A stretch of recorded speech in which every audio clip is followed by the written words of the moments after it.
Hello there my fellow Holotable heroes and welcome to another Conquest video guide. You'll be able to find this and all my other Conquest guides on my SWGOH for Life website, so if you haven't seen it yet, go and check it out. There'll be a link in the description below.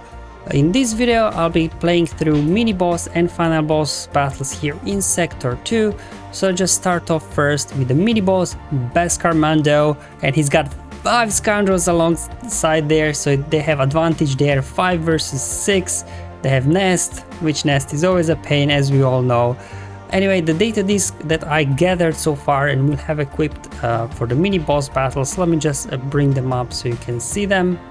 So I've got Fortified, Ability Exhaust, Vitality and Entrench. As you can see, these are all survivability data discs, but it's not really what you would need here. I think it's better to have Amplify Agony data discs, which I haven't seen yet at all. I know they're there, CG announced it, people confirmed it, but unfortunately I haven't had good luck yet with the data discs, but I just have to do with what I've got.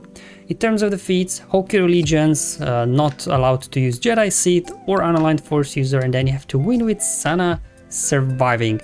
Now this Sana surviving feat might be tricky depending on obviously how squishy your Sana is, so if you can't do it straight away you can always come back to it later once you have full selection of data disc and more options. But I was able to get something done. The modifier for them is a Scoundrel modifier, one step ahead, but it's the good Scoundrel modifier, not the weak one. They get lots of stat boosts, they get speed, extra health and all kinds of stuff. They even get some counter attack chance, so definitely a good modifier for them. I was trying out various things mostly with Nest there. CLS Han and Chewie could be tricky, right, because you can get stuck behind Nest, and oh boy, this Nest is very durable. So in the end, for my testing, this team not using obviously Galactic Legend worked the best because lots of control with Luke stuns, and then Revan can mark, bypass taunts and everything. And these guys are very durable, as you will see. Anyway, they go first, do their thing. I'm just kind of waiting here. As you can see, their speeds are really jacked up here. So I'm going to go ahead and use Heroes Arise so that Jedi Knight Luke gets a turn. I can do Mass Stun now, spread some buffs, and I'm just going to go ahead take out Mandalorian as fast as I can. But at this point I didn't even have Zealous Ambition data disc yet, so my Yoda wasn't hitting very hard. No Amplify Agony, no Thermal Exhaust, nothing really to help me with damage output, unfortunately, but I was able to get it to work. I mean, between Revan, Yoda and Luke, getting lots of turns. Good thing about it, Sana there, she can put herself in stealth so she can't be targeted, but these guys, they do have AoE, and Whistling Birds from Mando, actually he can also target enemies in stealth. But there we go, we got Mando down. So as soon as you get that done, you know, you kind of take away most of their, I guess, damage. Going after Ahsoka next, so she doesn't get to her Force Sleep ability, get her down. I'll just leave Nest to the end. I'm just going to finish off the other guys first. Perfect, let's go ahead, take care of Kara as well. Just speeding up the footage a lot because you can see these guys are very tanky, with me not having any good data at this point. From here now, this again will take a while. We've got stuns between Yoda, Luke and Revan, so you can just kind of keep her stun locked most of the time, Nest. And as well, Luke's repulse stun ability as well will be reducing as well their protection, I believe. Well, she's out of protection anyway, so it won't matter, I guess.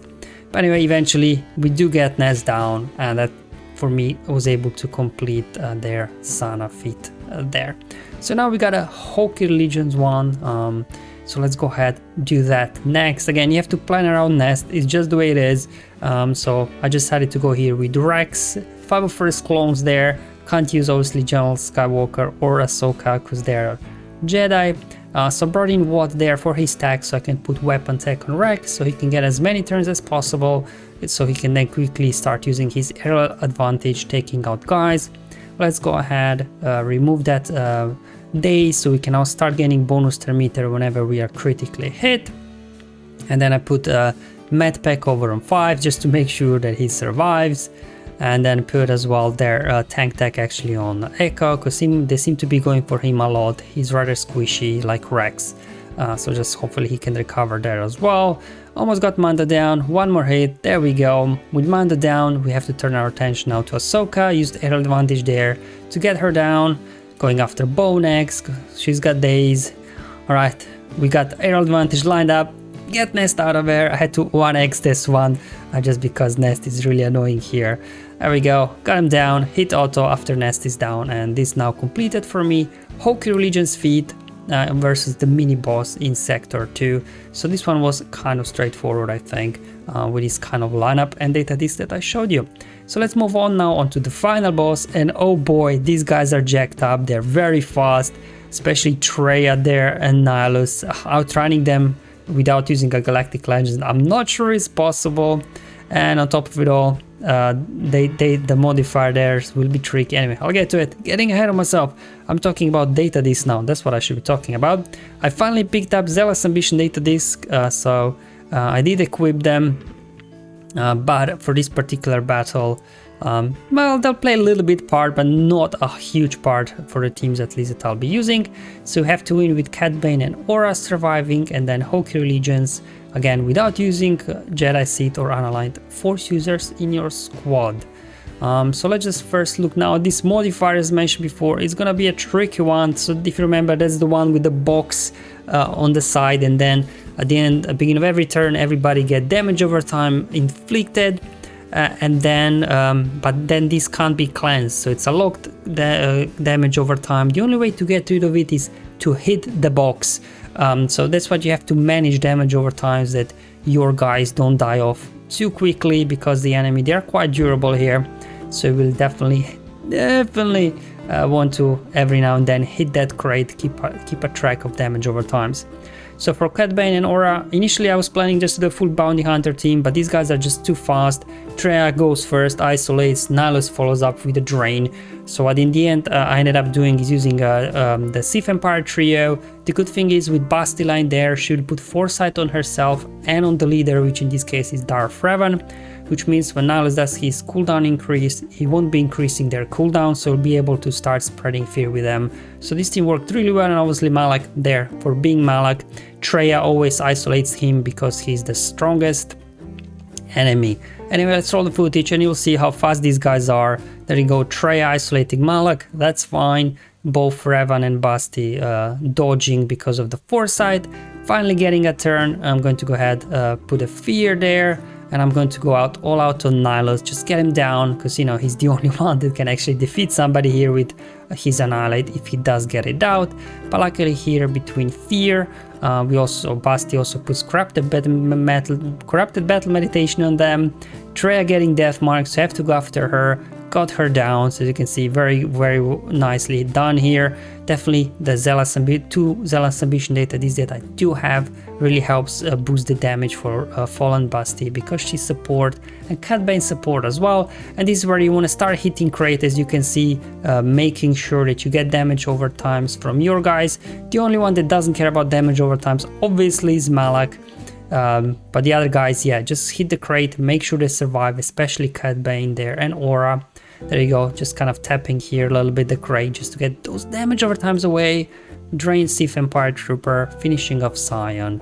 And this now completed for me Cad Bane and Aurra feat. So it's a bit of a mishmash team, but hey, whatever works, right? So we got now the Hokey Religions feat to complete. And this one I decided just to run here. What normally works well versus Traya, General Grievous. So let's see how this will happen. They're very fast, increasing cooldowns. It doesn't matter obviously, because B2 anyway will be quickly reducing his cooldowns. B1 doesn't have cooldowns anyway, and Grievous he eventually will get a turn once one of my guys falls down probably, and then he'll start smacking his AoEs and everything. Okay, so here we go, stuck behind the taunt. Come on B2, wake up buddy. There we go, we got a taunt away. Let's do an AoE. And now we get things rolling, all these target locks, keep hitting AoEs, so we keep getting bonus turn meter. Just go after Nihilus first, he's the main threat here, so really want to take him down as quickly as you can. Come on, one more hit I think, and that should do it. He's there, barely hanging in there. Got Nihilus down. Up next we have to take out Talon, because if you go after Traya, Talon will save her anyways. Let's go ahead, there we go, perfect. Going after Traya now next, the Talon is down, and again, Scion and Sith Empire Trooper don't really pose a whole lot of threat here, to be honest. Nude there died from damage over times, but he came back, giving Grievous a bonus turn. Magna Guard dying, giving Grievous another bonus turn, and there we go, we finally finished off the last guys. And that's it for today's video. Hopefully you find it useful and helpful, just showing the teams that I used here versus mini boss and final boss in sector 2. Hopefully I'll see you in the next video, but until then, have fun, enjoy life, and may the RNG be with you, my friends.